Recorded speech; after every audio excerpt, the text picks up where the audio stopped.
guys, Jay here. Welcome to Models Memories Weekly, episode 47. Models Memories is a show about nothing and it is filmed in front of a live studio audience. This is a show where I talk about my painting, modeling, and wargaming experiences from the week. Now you might think to yourself, Jay, you put out 3 YouTube videos a week and you stream every single night. Could you possibly have more to say? Well, I do. And here goes. This week, Games Workshop showed off the full range of Eldar Corsairs that are going to fill up half of the new Kill Team starter box, and they look super, super great, and it got me thinking about my kill teams because I have a lot of kill teams. I super duper love this game, and I may have bitten off a little bit more than I can chew, although I have been pretty regularly finishing things, but I have painted, finished, and have been playing with Death Guard, Incursor Space Marines, Assault Intercessor Space Marines, Krieg Veteran Guardsmen, Sisters Repentia, and Greenskins Orcs, and Kroot. I've actually played a lot with the Kroot. I have not won a game with them yet, but they're super, super fun. They're really fun to play. A lot of the kill teams feel really fun to play because they actually all feel pretty different. In Kill Team 21, or in Kill Team 2018, the previous version of Kill Team, a lot of the things felt very samey because they were borrowing the same exact stat lines from 40k, where stat lines are very samey. I mean, toughness 4, strength 4, 1 wound, bolt gun stats hitting on 4s. Bolt guns were terrible, 4 up save, maybe 3 up save. Now with the new way that they've completely overhauled the entire game where now it's its own system. And so now teams actually feel really, really different from each other. Especially with tactical ploys and strategic ploys, every single team feels and plays very differently. It's a lot of fun. Oh my gosh, and I also have a whole bunch of kill teams that are on the painting desk, or still on sprue, which is my Battle Sisters fire team. My Battle Sisters are coming along. I just want to do some kit bashing to them before I actually get them painted. My Sister Novitiates from the Chalnath, those are on sprue. My Astra Militarum Tempestus Scion team, which they just need to get some paint on them, and my Deathwatch team, which I have been steadily working on. This guy has a power sword that is my favorite power sword I have ever painted yet. I feel like I'm finally starting to get the hang of it. But it is getting a little bit out of hand because I do want these Eldar Corsairs. I have called them. I get the Corsairs. Nick will just have to deal with whatever the other half of the box is.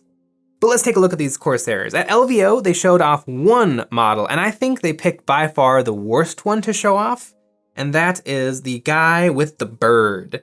And I think they were hoping that the bird would really take off just like the crab did from last year, but you can't plan for something like that. It's just gotta happen naturally. There's no good reason why that crab exploded in popularity and became like the second highest voted model for model of the year. Like, that just happens. It's just a natural thing of the internet for things like that to happen. I think people just saw the bird and they're like, eh.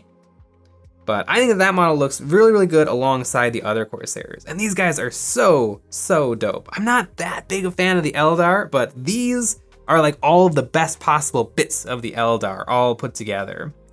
And another super great thing about this kill team is it seems like it's not just 10 guys with shuriken catapults. In fact, I only see one shuriken pistol in this whole lineup.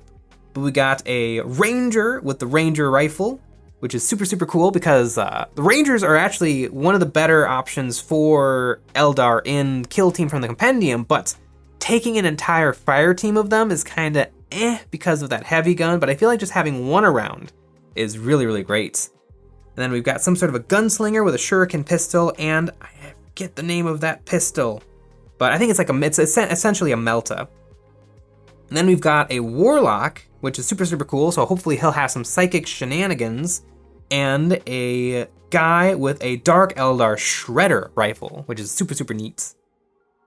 Then we've got another friendly fella with Super Saiyan hair with a shuriken blaster? A shuriken cannon, a vehicle weapon that he's holding in kind of like a weed whacker style grip to carry such a giant weapon into battle. And then the guy under him is super interesting to me because, yeah, it's your classic close combat guy. He's got 2 pistols, he's got two daggers. And what's kind of fun is he's got his 2 little daggers, and then he's got 2 more little daggers kind of tucked into his dick.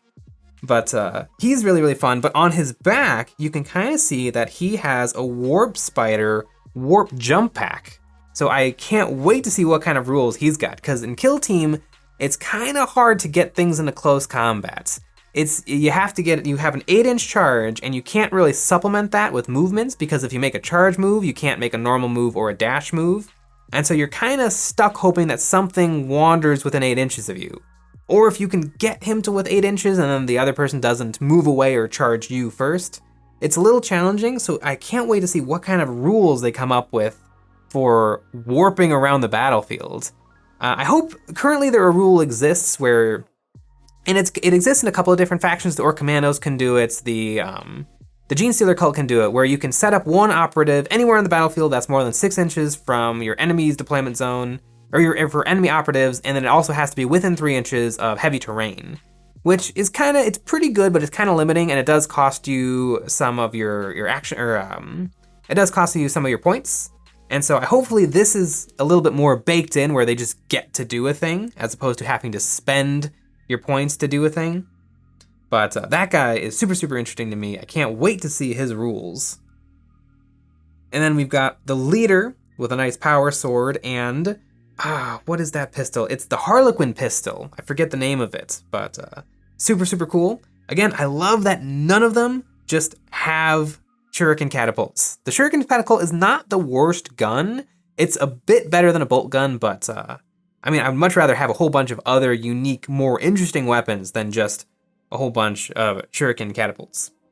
Oh, and then the guy next to him, he's the one with the shredder. What does the other guy got? Is that the blaster? They're about the same. They're the similar sort of medium weapon. It's one of the squad upgrades for the Eldar and Dark Eldar. And then of course we've got probably the medic. We've got a lady holding up spirit stones. So she's probably gonna have some sort of ability where she can like stop people from dying or resurrect people by making use of the spirit stones. And bird guy. I'm really interested to see what kind of rules they write for bird guy. I don't know if the bird is gonna be some sort of a ranged weapon, or if it's gonna maybe be like a spotter, like the veteran guardsmen have a spotter guy who can target people who are in concealment, and then you can target them as if they don't have a conceal order. I could totally see that working really, really well for the bird. Like he has the bird fly around the battlefield, spotting people for him, and then maybe that activates things for some of the other Eldar who have special weapons. But I just think this team is super, super dope. I also love that everybody is wearing armor that is halfway between Dark Eldar and Eldar.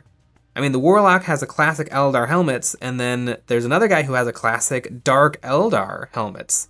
I think that's super neat. I think that this, I'm really excited for this kill team. I think it'll be really cool. And this is only half the box. We're gonna still get to see the other half of the box later. But speaking of boxes from Games Workshop, I was thinking this week about boxes from Games Workshop because the hot thing right now has been the Eldritch Omens box, the box that comes with a whole bunch of new Eldar models and new Chaos Space Marine models, and I think it's just a bad box. I mean, I think it is mathematically average. Like, you know, it's 2 factions in a box, and if you add it all together, it does come in at a discount, but it's just no fun. 16 models is no fun. I think because this isn't, we're talking about a hobby, we're talking about fun, and it's not just a math problem to solve. There should be fun involved, and 16 models, 8 new models aside, is just not that much fun. I'm imagining 2 friends going halvesies, buying this box. I don't think 8 models versus 8 models is gonna make for that much fun of a fight. And then if you're planning on spending all this money on this box and then instantly spending more money to throw more models onto the battlefield, I think this is one of those boxes that just ended up being what it is because of Games Workshop's release schedule. Every time they come out with new models, they have to come out in one of these big boxes. And it's a little bit of a bummer. Although, for me, maybe it's just because I've been playing for so long, but these boxes don't tempt me that much, because to me, everything Games Workshop makes is new to me. And so I never really have that, I gotta get that new model because it's new and it's exciting. Because like even for armies that I have buttloads of, like my Necrons, I've got like 5,000 points of Necrons and 10,000 points of Space Marines. I don't own every single unit in the range. Like not even close. Like there's tons of new things, I could buy that would be new to me all the time. So I never really feel like I really have to jump on these boxes, as much as Games Workshop would love me to. But the Eldritch Omens box, I don't know. If you're someone who desperately wants every single unit in the box and we're planning on buying all of it separately anyway, it's a deal, I suppose, but I don't know. It just doesn't seem like much fun. I think that they should have thrown in some sort of chaff units just to help pad it out a little. But speaking of these Games Workshop boxes, the new box for Age of Sigmar, Arena of Shades, actually looks like a fun box. It comes with, I think, 44 models, spread across the Night Haunt and the Daughters of Cain, showing off 2 new heroes and 1 unit of archers, 1 brand new, never before seen unit of archers for the Night Haunt. And this box seems cool. 44 models, so like 20 models per side. That's evenings and evenings worth of building models, months of painting models, lots and lots of playing. The Daughters of Cain models, you've got the flying ladies, the guys on horseback, and then the witches. Like, that's 3 very distinct and different units. And then, I mean, the Night Haunts are just fun in general. You got all of those super scary, wispy ghost skeletons. This actually seems like a good box, like a good box to buy. Hilariously, I bet this box sells a lot worse than the Eldritch Omens Eldar box because this isn't 40k. But this really seems like a cool box, and this box tempts me a lot more. Part of that probably also has to do with that I only have 1 Age of Sigmar army, and that is the Stormcast Eternals from Dominion box. And so the entire range of models from Age of Sigmar is new to me. And new models are just fun. But I think in terms of boxes, and in terms of like the types of boxes Games Workshop has released in the past, I think that Arena of Shades beats the poop out of Eldritch Omens. I think Eldritch Omens is just such a lame box. I think we haven't gotten a super exciting 40k box in a while. I know before we had the Grey Knight box that came with Genestealer cults, showing off the Genestealer cult Demolitionist model and the new Fella for the Adeptus Custodes. That box was a little on the lame side too. Maybe we're gonna have to wait for the new Kill Team box before we get another really fun box for 40k. Although I suppose it won't be for 40k.